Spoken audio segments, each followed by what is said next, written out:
Hello and welcome to the 2026 Opening Day Countdown, a series where I count down to opening day by previewing all three teams in MLB.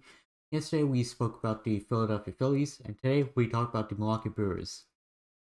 Last year, the Brewers finished with a record of 97-65, first place in the NL Central. They won in the NLDS over the Cubs in 5 games, but they got swept by the Dodgers in 4 games in the NLCS. The Brewers are the best team in MLB last year, at least in the regular season. But the way the Brewers operate is that they tend to trade off their pieces like when they're about to lose value. For example, Freddie Peralta, he's a free agent after this year. They traded him to the Mets, but they also traded away to Caleb Durbin and Isaac Collins, two of their regulars last year, who are pretty average players but have a ton of control, and they traded both of them as well. But they get back some pretty good talent, and we'll get into some of the talent they acquired last offseason and also in the deadline last year right now. So, without further ado, let's get into it. So, the offense isn't great. Like, they have like a lot of average hitters. Like, the best hitter by BFIP. BFIP is a stat that I created that essentially looks at check out walks and barrels to sort of look at how good a pitcher or a hitter is. The hitter version, BFIP plus, basically 100 is average, higher is better, sort of like WC plus. Jake Barrows was the best hitter overall by BFIP plus. But it was like a small sample for him, although I do think it's sustainable. He was like a bit of a platoon hitter against righties, 128 BFIP plus, against lefties, uh, below average, 84 BFIP plus, and also only 17 player appearances, so he was like used in a platoon role. But you do have like a few guys like Andrew Vaughn, for example. You can see overall 99 WRC plus, but BFIP plus was higher on him. And when he was traded from the White Sox to the Brewers, like not at the deadline, it was a little bit before the deadline. Uh, Vaughn like really positively regressed, though he did like perform a little bit better than 124 BFIP plus, I'd say. But he's still like a good hitter, like not many strikeouts, walks a decent amount, a good amount of barrels. Very good first baseman for them. He, like against righties, above average against lefties. Very good hitter. Yeah. William Contreras, everyday catcher. He had a bit of a down year uh, last year, but he's still an above average hitter. One of the best catchers in the game from both an offensive and defense standpoint. You see the splits for him, like above average against righties, above average against lefties as well. Although WC plus a little bit low on him. And then Yelich and Terang, two more guys I want to touch on. They were a little bit lucky last year. WC plus around 120. But BF plus are pretty much average. And they do have like pretty drastic platoon splits. Like against righties, they're pretty good. Yelich 111, Terang 108. But against lefties, below average 87 BF plus for Yelich, and Terang only a 77, even though WC plus was much higher. Yeah, it's a pretty average offense. Like Trios around average, like sort of overperformed. Like also overperformed last year. Ortiz not the greatest hitter, but uh, very good defender at shortstop. They did add like Garrett Mitchell and Luis Rengifo to sort of backfill. David Hamilton they got in return for Caleb Durbin. He's sort of going to backfill at third base or maybe be like utility infielder. And then Rengifo they signed. Garrett Mitchell has a ton of potential, but hasn't really been able to put it all together. And Brandon Lockridge, a guy I want to touch on real quick. They added him at the deadline from the Padres. I believe they traded Cortez for him. And the thing about Lockridge is that you can see not much power last year, and you can see like in his career. I'm gonna pull up the EVs. He had a max EV of 108.1 in his career, and he achieved it in 2025. 2024 max EV of 104.5. He's only played in 24, 20, and 2025. But you can see like EVs, like the max EVs, like is the thing I want to look at. Uh, and it wasn't that great. 108.1 is the max in his career, and that's out of 111 batted balls. But the reason why I'm bringing this up is that so far in spring training, he has a max EV of 112.6, and he's had 4 batted balls that are better than his max of his career, and that's out of 30 batted balls. So basically, 4 out of 30, that's around a little over 10%. Like, I'd say around 1 in 8 of his batted balls were better than his max. And for reference, like an average, I'd say like a median max EV is around 111. So 108 is below average for a max EV, whereas 112.6 is slightly above average for a max EV. So I'd say because he went from below average power to above average power, uh, like he's like you can expect a ton more barrels. He's also like walking a bit more, though I don't know how much if that's sustainable. Like more power, decent amount of walks, like similar strikeout rate. Like if he can be like a 3-2 outcome by like high strikeouts, high walks, like this amount of strikeouts, more walks, more barrels, like he can like be definitely an above average hitter by WC plus and BF plus. So I think Lockridge is a very sneaky, like very like under the radar, like buy low. Just like even though like the numbers weren't great last year, like because of what he's been showing off this spring, like he's someone who I think can really step up his game and take over for Garrett Mitchell potentially, who's projected to be in the outfield this year, according to roster resource at least. Yeah, that's what I have for the hitting staff. Onto the pitching. They added Brandon Sproat and Cal Harrison this offseason. Brandon Sproat from the Freddie Peralta trade and Cal Harrison from the, I believe it was the Caleb Durbin trade, or it might have been a separate trade. I can't remember. But yeah, both of these guys are projected to be in their opening day rotation. Two guys who by ERA not that great. Like Harrison's sort of average, Sproat not that great, but BFIP pretty high, pretty good on both of them. Like 345 for Sproat, 361 for Harrison. And then you also have Brandon Woodruff, who was a good arm last year, although missed some time. He's also projected to miss some time this year, I think. Like, I'm not really sure.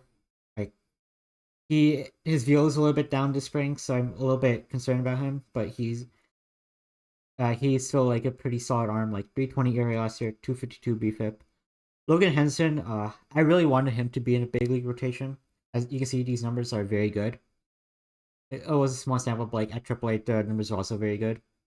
But he actually got options, so it's gonna be Woodruff, Sprout, Harrison, Patrick, who's sort of a solid back end arm, though BFIP has him as and ERA, to be honest, like has him as a lot better. And then Mizurowski is their opening day starter. ERA wasn't that great last year, but BFIP is very good, 329. A ton of strikeouts, but walks a lot of guys, and that's sort of why he struggles. That he sort of started off like not walking many guys, but then the walks became a very big issue down the stretch, and that really inflated his ERA. And of course, barrels not too many. They have very good rotation. Quinn Priester, probably someone who could have been in that big league rotation, but is going to be hurt to start the year. ERA 332 last year. PFIP has him as around average. So yeah, pretty solid arm. Like when he comes back, he'll definitely slot in as a replacement over like Sproat or Harrison, whoever underperforms. As for the bullpen, Miguel and Uribe are the two top leverage arms. Miguel was the closer last year, but there is some talk that Uribe might be the closer this year. I do think Miguel ends up being the closer, but Uribe, like, he was a much better arm last year, like 167 ERA, 250 BFIP, just and also 75 innings as well, just like very elite numbers across the board. Although Miguel, I think because he was a closer last year, he could be the closer this year. But I wouldn't be surprised if Miguel gets moved at a deadline and then Uribe steps in as a closer in the second half. So yeah, they do have like a very good bullpen outside of those two guys, like Ashby, 261 BFIP, Koenig, 309 BFIP, Grant Anderson, 332. These Zastrini is hurt and Peralta, small sample. Like DL Hall, like sort of a long relief guy, sort of average by BFIP, but pretty good ERA. And then Zerpa, Easton McGee, just like two more solid arms. Like Zerpa, they got at this offseason for, I believe, Isaac Collins as part of the return for Sorry, he was the sole return for Isaac Collins, actually. And the Brewers also traded Nick Mears in that deal, I believe. Yeah, that's what I have for the bullpen. Actually, before we move on to the lineups, Yoho is the guy we really like. The big league numbers weren't that great, but AAA numbers very good. 0.94 ERA at AAA, so sub 1 ERA. BFIP 335, so still like better than average. But the thing about Yoho, he's not going to be in the pretty lineups. You can see like he's not there because Yoho is actually going to be hurt to start the year. Instead, Easton McGee fills out that last spot. McGee at AAA was pretty similar to Yoho, going to BFIP 360 BFIP, 359 ERA. So Easton McGee like still a solid arm in that bullpen. Yeah, Miguel is a closer. Uribe, setup man, like 8th inning guy slash fireman, and then Ashby, Koenig, two lefties. Zerpa and Hall are lefties too, but like they're like lower leverage, whereas Koenig and Ashby are like probably gonna be higher leverage to start the year. And Grant Anderson, Easton McGee filling out the bullpen. We'll go to the pitching staff before we move on to the lineup. Just like finish the pitching. So Mizrowski announced as the opening day starter, so he's going to be the number one. Woodruff is sort of, I'm not really sure like if he's going to miss time. I have him in the ability rotation, but if he misses time, then probably like Logan Henderson fills in for him. I think Kyle Harrison also has some injury issues, but if he's probably gonna make the big league rotation to start the year, if he's loose to IL, then Logan Henderson can also fill in, of course. And Mizrowski, Woodruff, Patrick, Harrison, Sproat. 5 arms that were, let me try everybody. Like Woodruff, Mizrowski, Sproat, Harrison, and Patrick. All were solidly above average last year by BFIP. Again, like the worst 367 BFIP, which is 88 BFIP minus, which means 12% better than average. 12% less runs, you can also say. And then you also have like Logan Henderson waiting in the wings, and then also Robert Gasser, who wasn't great last year, but like coming back from injury, of course. So yeah, let's move on to the lineup. Catcher William Contreras. Again, like very good hitter, very good defender. At catcher, sort of had a down year, but he's sort of hoping for a bounce back. I think the barrels were like really the big issue. Like wasn't really getting to his barrels, although he was hitting the ball hard still. So if this can bounce back, then he can easily be like a 120, 130, maybe even 140 BFA plus, which would translate to like 140 WC plus. Infield, Andrew Vaughn, Bryce Trang, Luis Rengifo, Joey Ortiz. It's definitely like a step down from last year, just because like you're losing out on Caleb Durbin. Like offensively, it's like you do have like Vaughn, who's good, and Terang is good against righties, but like Rengifo and Ortiz are sort of like not that great. And then against lefties, like Terang again, not that great against lefties, and then Rengifo is even worse. Like maybe you could go actually David Hamilton is worse against lefties even. Like Rengifo, Terang, Ortiz is like better, but 105 WC plus by 88 BF plus. Like he was average last year, but projected to be like not as good. And then Vaughn was the only good hitter against lefties, although he was like very good against lefties. In the outfield and left, I have a platoon of Bowers and Lockridge. Two guys that I really like offensively. Just because like Bowers against righties, he's very good. 119 WC plus, 128 BF plus. Lockridge is a righty, so he is like was better against lefties, although wasn't that great. But again, like because of the EV improvements, like 108 to 112.6, it's definitely like substantial. Like when it's like this big of a jump. So I do think Lockridge will get to more power this year, and because of that, he will be a better hitter.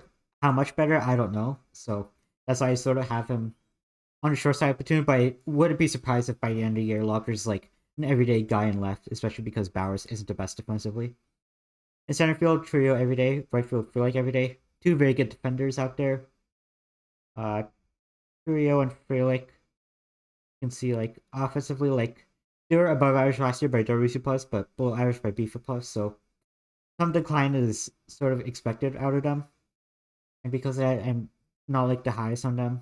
So, but they're still like very good. They're very valuable players, like real life, but just because of their defense and also base running. And then DH, Christian Yelich. Uh, he's another platoon guy at this point. Former MVP, but like at this point, like more platoon.